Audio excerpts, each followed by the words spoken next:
We're going to drill right down into a very specific area, really, of collaborative and co-produced research, which is the role of community researchers and community researcher training within co-produced research programmes. We're going to draw really specifically on the Productive Margins Regulating for Engagement programme, which, like Imagine, was funded through the Connected Communities programme, but it was quite distinctly different in ways that I will... So Productive Margins was also a 5-year programme, 2.4 million grant, ESRC and AHRC funded. That's the Economic Social Research Council, the Arts and Humanities Research Council. The collaboration started with 9 community organisations and a team of interdisciplinary academics across Bristol and Cardiff universities who came together broadly around the question of how you could create systems of regulation that would work for engagement, that would work to enable engagement, and how you might use co-production as a methodology to make that happen. So there's a nice quote. I think that was from our case for support. So you can come back to that at the end and see whether you think we managed to do that. So the research programme was interdisciplinary. The entire programme was co-produced, and the starting point was sort of the absence of grassroots voices, sort of applicable community-based context of some of the regulation studies. So how can we make regulation responsive and functional in the context of communities and people in their everyday lives? And the primary site of co-production within Productive Margins was a research forum. So these were spaces where representatives from community organisations, academics would come together. They started off really regularly, about every 12 weeks. And as you know, the years went on and projects were formed, designed and executed, the forum as a whole would meet less regularly, so maybe once every 4 to 6 months. But as a spin-off, when projects sort of began to emerge, working groups were formed. So we had 7 projects, each of which had a working group that brought together different academics and different community organisation representatives in the co-design of projects that were broadly themed around regulation. And I do mean broad, if there are any regulatory scholars in the room. I'm not actually going to go into initial critical perspective on co-production of research, because actually perspectives on co-production of research was not something that we managed to come to a cohesive or coherent dialogue about throughout the programme, with such an amorphous piece of work and each project employing very different methods and actually quite different applications of the co-productive methodology. At times, the language of co-production was masking quite substantial differences in our understanding of the work we were doing, which I think is quite typical and has been an interesting journey, certainly, for reflecting on how we talk about co-production going forwards. So I'm going to do a very brief, because there's a lot to talk about, overview of what the role of community researchers and community research training looked like in 4 of our research projects. And we're going to intersperse this. So this first slide relates to the Older People Isolation and Loneliness Project, and Chris is also going to present as part of this project. To give you a very quick overview, this project worked with an organisation, a local community-based organisation in Bristol and another in South Wales. But the community researcher focus was really focused on the Bristol team. 8 people were recruited from the local community. I'm going to show you the next slide, because the recruitment itself, I'm going to show you the one after that actually, was quite interesting. So this tea trolley was developed as a sort of an engagement tool to help recruit participants for the project. So along a local high street, the tea trolley went out and it sort of said, are you concerned about issues of loneliness in your community? Would you like to have a conversation about that? And that was part of the process of recruitment. And I'm going to see if I've ruined it or if I can actually go back. I can. So the idea with this project was that the community researchers would be local older people themselves, not necessarily experiencing isolation loneliness, but with an interest in intervening in that area. Training was delivered in a kind of an adult learning style. I would say androgyny, but I can never say it correctly.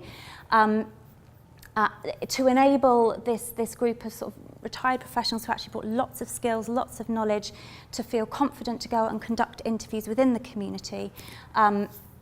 And they ran engagement activities, conducted interviews and focus groups, and the data that was collected was used to co-write a series of fictional monologues which brought elements of the data together in sort of accounts, fictionalised accounts of what isolation, loneliness might look like. And at that point, Chris, I'm going to hand over you to talk about some of the specificities of that experience, if that's okay.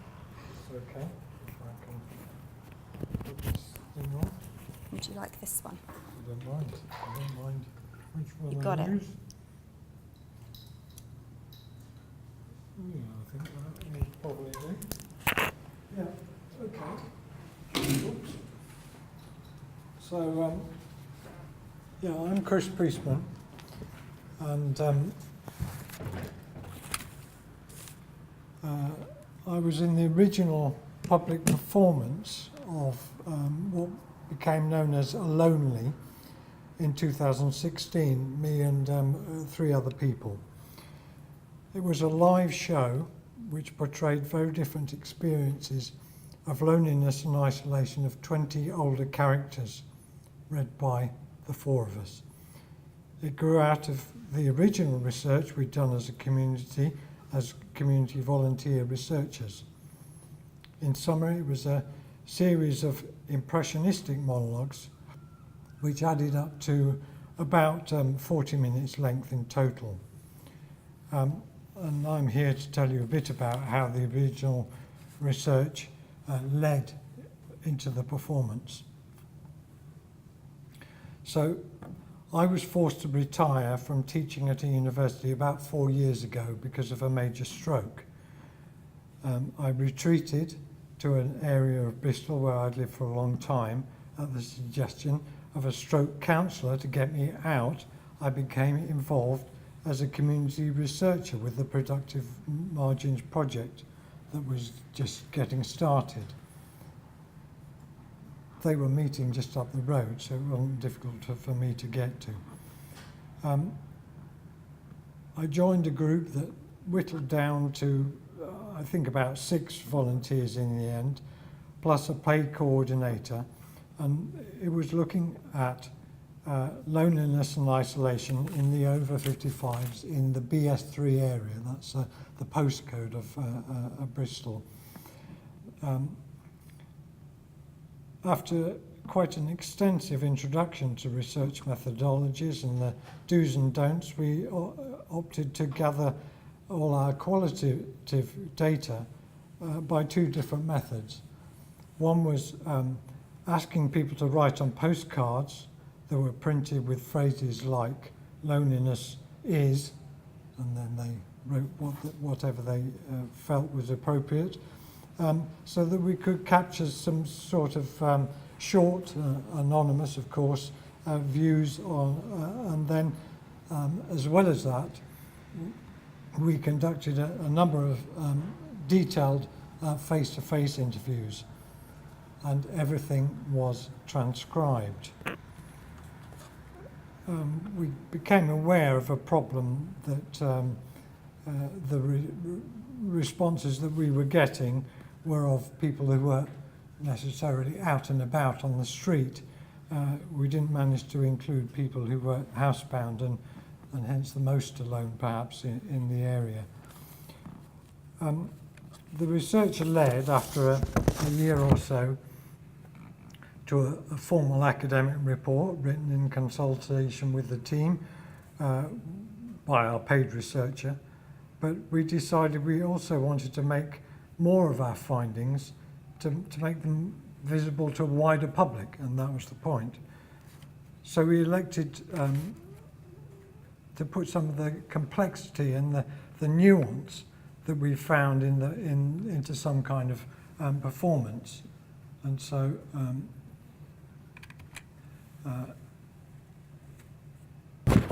I'll play a bit of the audio of one of the pieces that we came up with, and then say a bit afterwards about how it came about. You can see all the whole thing of a lonely in the address there, the web address there. The clip I'm going to play is about a minute long. No, it isn't. It's about a minute into the piece, and it's nearly 2.5 minutes long. The important thing you need to know is that the speaker's wife had died suddenly 15 years ago. Now, oops. That's, where is it? There we go.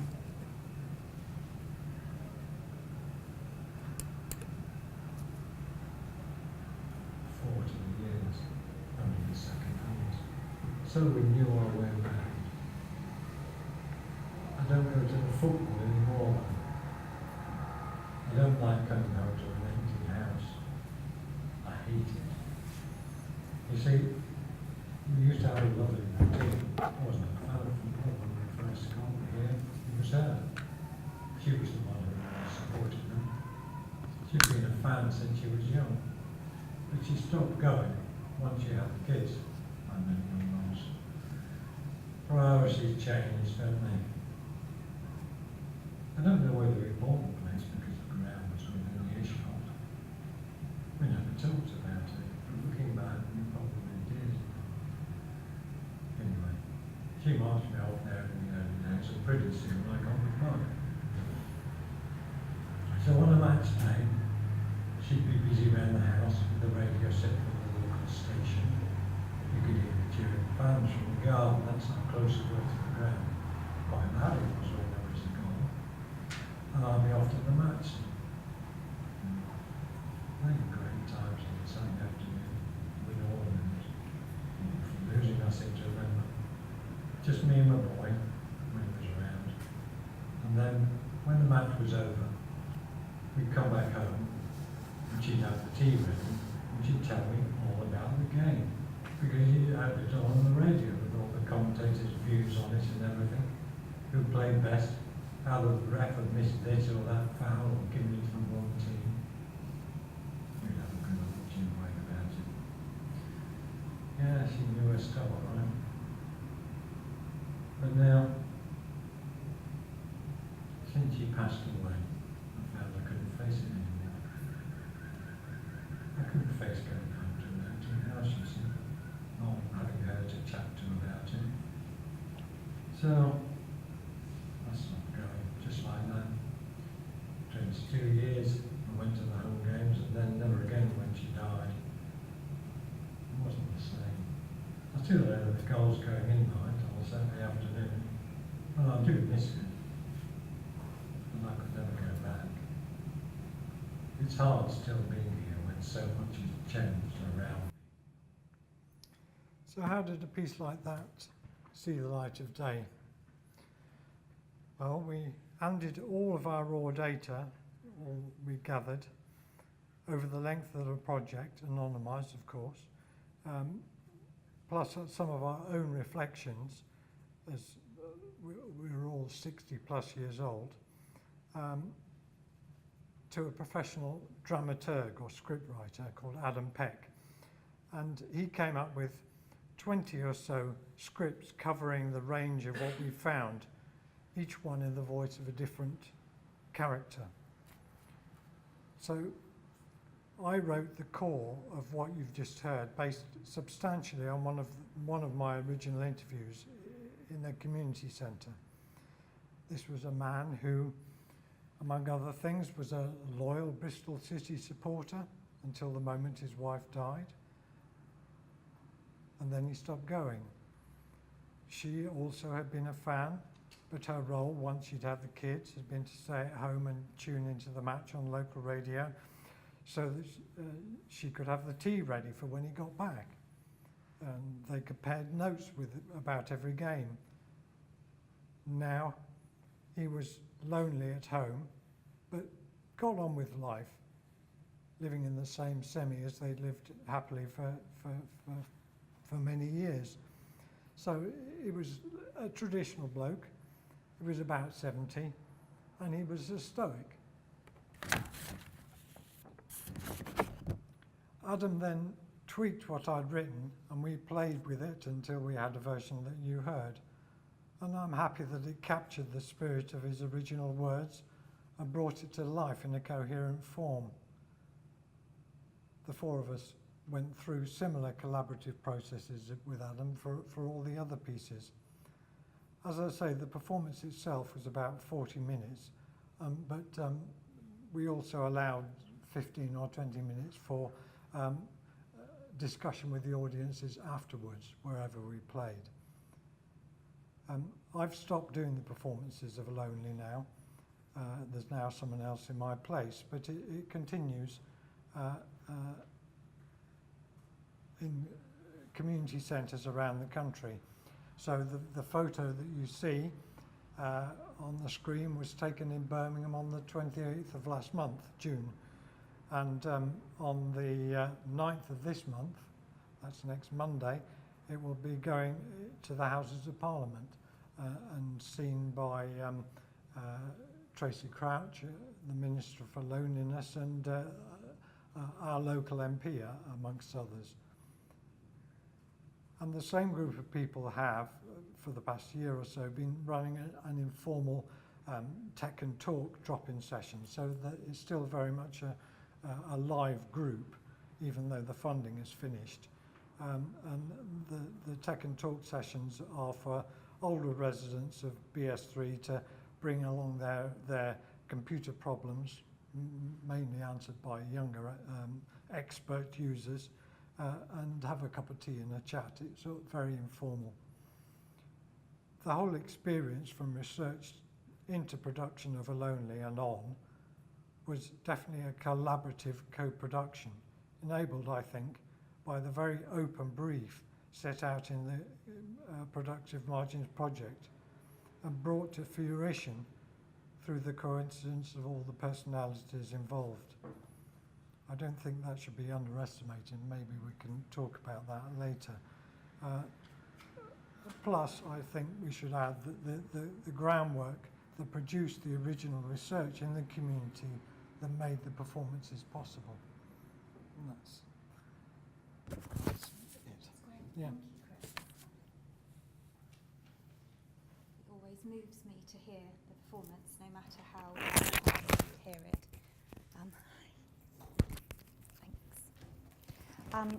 So I'm going to whiz through a slightly different project, different approach to community research training, and different team of community researchers from another project within the Productive Margins programme before we hand over to Moestak and Marilyn, who are going to talk about yet another one. We have been busy, as you can probably see. So one of our projects, one of our most challenging projects in lots of ways, was exploring issues of food. And Bristol is a very food-focused city. There's lots of initiatives, there's lots of community organisations acting in this area, claiming expertise in this area, and there's lots of different sort of collaborative networks. So intervening is tricky and delicate.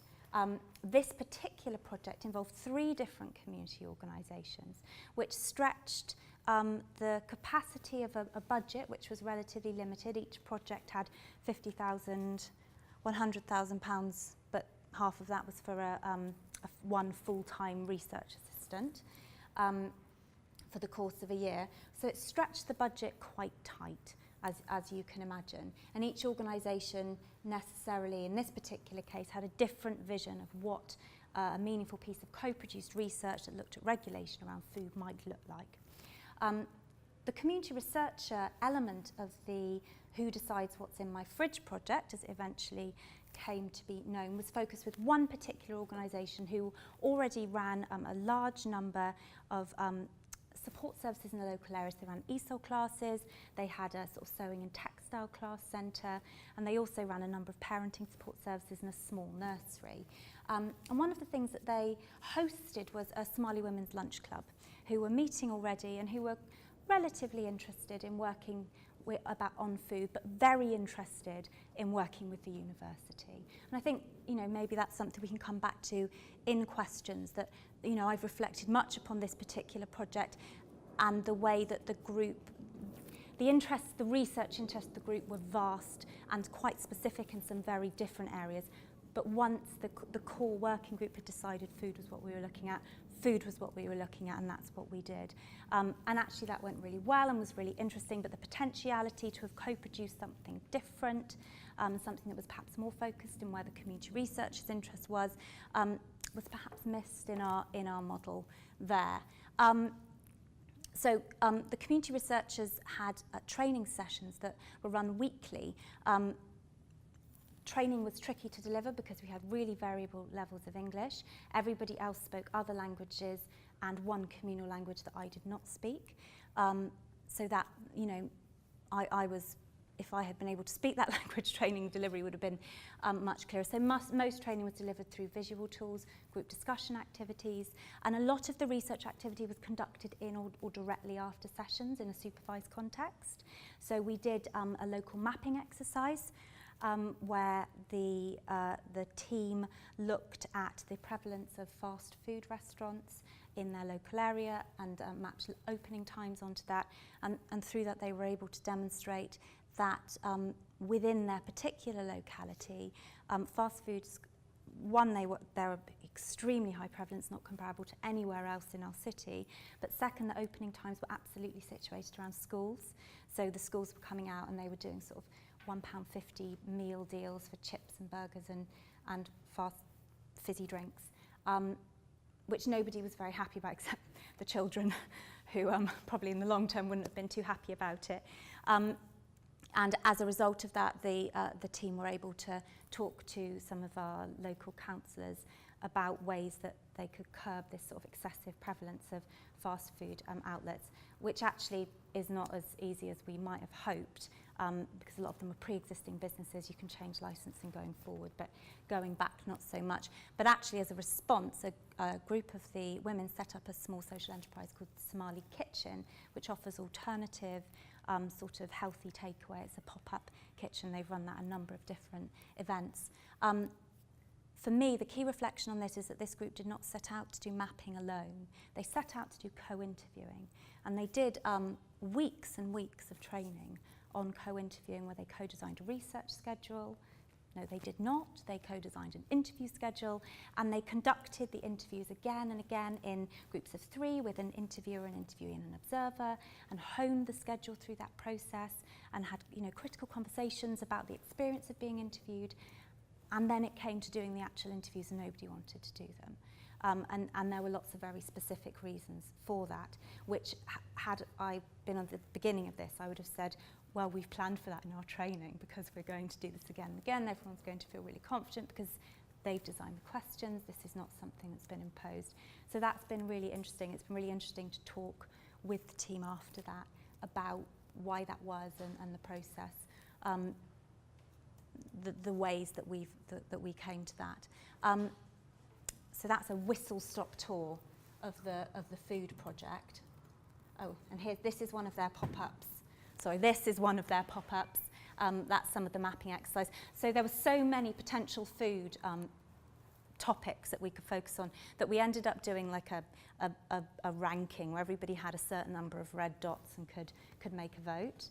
As to which one they wanted to focus on. And that was actually really quite fun because we had quite a wild debate about it, but ended up focusing on takeaways. So the Life Chances project, which I'm going to hand over to Marilyn and Moestak to talk about, was another of the Productive Margins projects. And are you happy if I pass over the microphone to... Okay. And what we'll probably do, because I'm mindful that we started a little bit late, is we were going to talk about a fourth project, but we might move on to questions then, and then if it's utter silence, I can talk about the fourth project. Okay.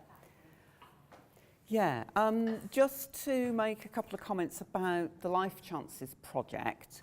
Helen talked a little bit earlier on about the research forum and the projects which were developed by community organisations and academics through that forum.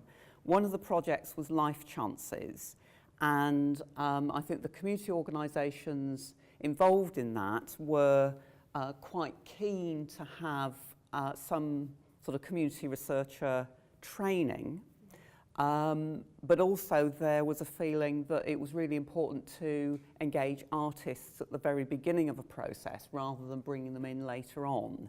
So one of the things that I think was quite central was the involvement of Moestak and other colleagues in community organisations, and some of the people who were to become community researchers were actually involved in the recruitment of artists. And artists brought in a structure of working within workshops that I think is quite interesting in terms of the process. So they said, we originally started talking about poverty and people on low incomes, children and families, but they came in with the concept of life chances, which was a slightly different angle on life on a low income. And they also brought in the idea of making jewellery as part of a workshop activity, but using that as a way of getting people to talk about things without it being just sitting around in a circle talking in a very formal academic kind of way. And so the jewellery was, the idea was that artists came in and said, we're going to write a novel. And lo and behold, the project wrote a novel, and you'll see that Moestak's there named as one of the authors. And the jewellery making was a way of saying, okay, what kind of characters do we have based on people's experiences, some through migrating to the UK, some through living locally on very low incomes and encountering different kinds of regulatory systems. Who are these people? What do they do? Who do they interact with? And so jewellery making was actually a fundamental way of getting people to talk initially and develop those characters.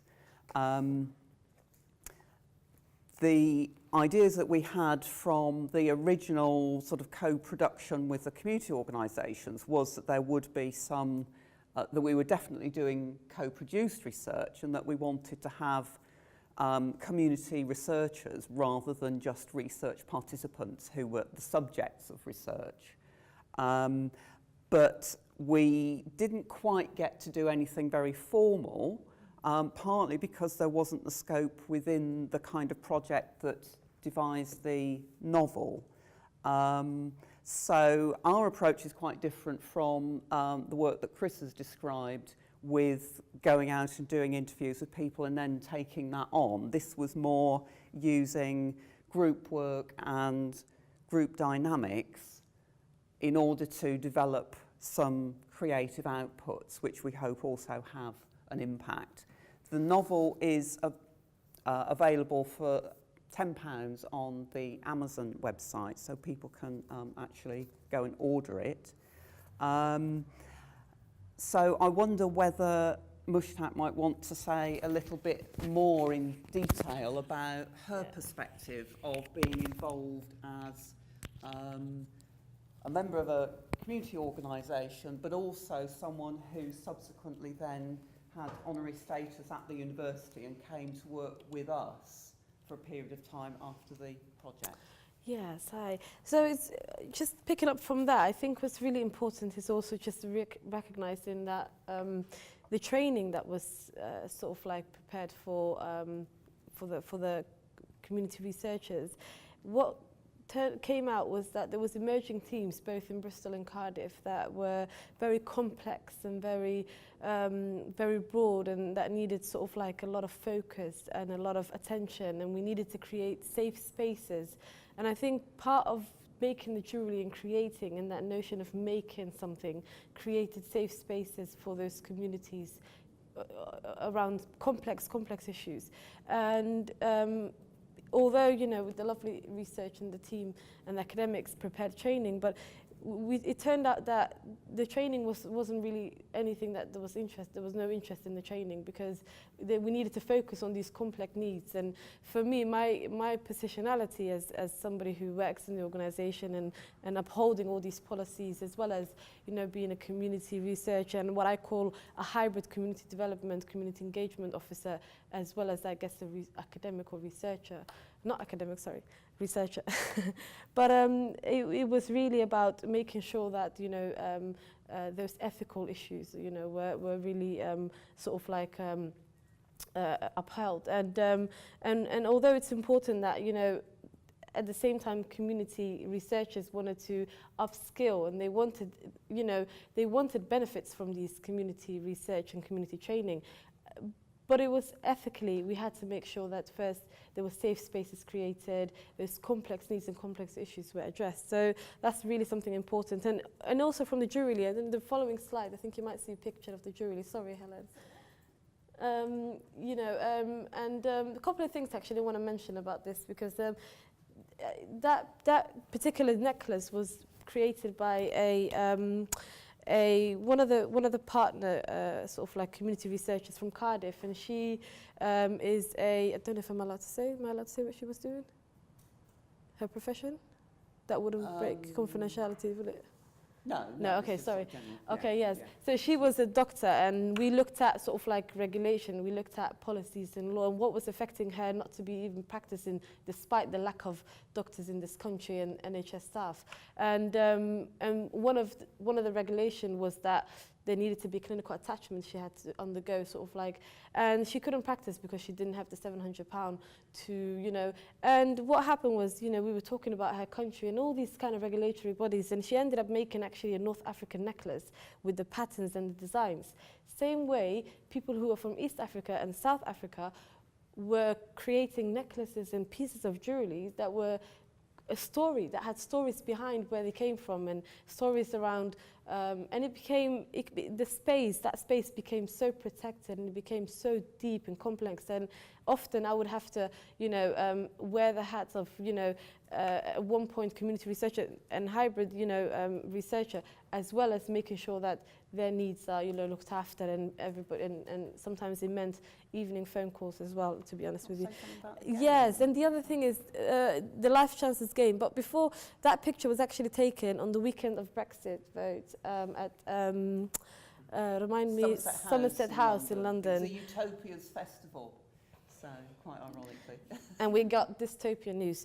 But, you know, at the same time, you know, it was a very, very special moment. And Chris was there with us as well, that Loneliness and Isolation project, and as well as other projects were there. But the game, so part of the process of what stood out for myself and also the participants and the community researchers was that how co-produced the research, you know, the project was, and how much participatory we were involved in, you know, employing and hiring, sort of like employing the academic lead, as well as the artists that were involved in the project. And we were involved, we had a panel of community researchers who took part in the Life Chances project, and they actually, you know, chose who the artists they wanted to work with, and they were part of that interview process. And they immediately, what stood out with them was an artist that came up with this transactionality game, and looking at transactionality around embodying somebody and embodying. And they did a game with us in their interview, which blew us away. And out of the circles that you see on the game, it's the circles of life chances, and it represented the fact that the inner circle was where people were sort of like stuck in, and the outer circles were where people can move around and based on their life chances. And it became very symbolic, and those concentric circles is now the logo of the Life Chances project. And although even the Life Chances novel is the work of a sociological fiction, but it's based on, you know, real fictional characters. Because what happened was, during the process of the workshops, those jewelry embody real fictional, you know, characters and real factional stories, and it turned into fictional. So the process of turning factual into fiction became a safe space for the participants, for the community researchers, and that created a space, an amazing space that I've never experienced in my community development work, where people were able to express and tell and talk about how they feel, despite being fearful of even universities, academics, because there are agencies where communities are linked to government and not really having an understanding what academics are and also having the experience of how academics extract information, coming with biased and preconceived ideas and taking it out and turning it into, but this was a different project. This is a different angle now, and that created, the co-production, co-produced space and the shared knowledge. Giving something back to those communities, it created a lot. And I think Helen and I sort of tend to see this as like an autoethnography, if that makes sense from the way Yes. sort of particular methods that people might be interested in. So it could be seen in that way. And even going back to the Somali kitchen, the food project, who decides what's in my fridge? It's so complex. I mean, from the pop-up kitchen that was set up, I mean, that group of women are now tackling health inequality in the city. Like, it's amazing what has come out from there. They're doing a piece on BBC at the moment where they're getting a coverage around looking at identifying, why there's so many takeaways, meters from a school and why in certain locations in inner city where there's, predominantly sort of like low income families who are socially and economically excluded. So moving on from that, I think the only other thing that I really wanted to sort of like touch on was the emerging themes that were both in Bristol and in Cardiff, was something that was really, although there was different communities from ethnical backgrounds, but it was very similarities. There was a lot of similarities there, and it created sort of like, and the interesting thing is there was devolved, obviously they have, devolved governments and different sort of like assembly, and it was very interesting how what came out of the community research training was communities were empowered and enabled to sort of like lobby their local government and their local assembly.